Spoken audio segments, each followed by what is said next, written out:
Sur la grande île de Madagascar, deux mondes s'affrontent. D'un côté, les Mérinas, bâtisseurs d'un royaume en pleine expansion.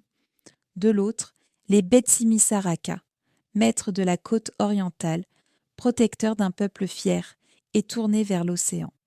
À travers le tumulte des siècles, leur affrontement décidera du destin de toute une région.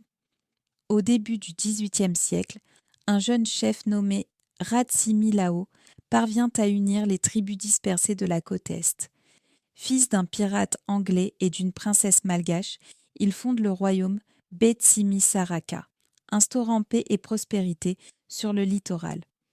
Pendant ce temps, dans les Hautes-Monsters centrales, le royaume Mérina se renforce sous Andrianampoinimerina, puis sous son fils Radama Ier.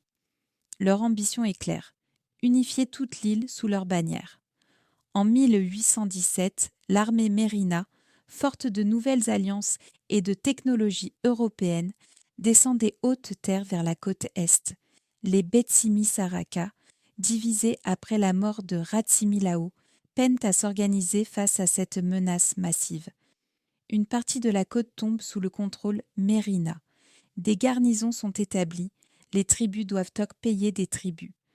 Mais dans les profondeurs de la forêt et sur les îles, les poches de résistance Betsimisaraka persistent, refusant l'autorité Mérina.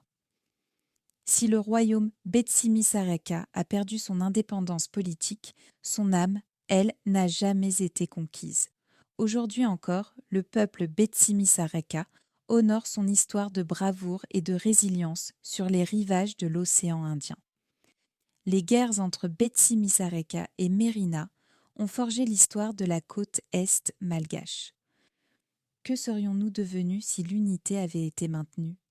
Partagez votre avis et abonnez-vous pour d'autres récits méconnus de Madagascar.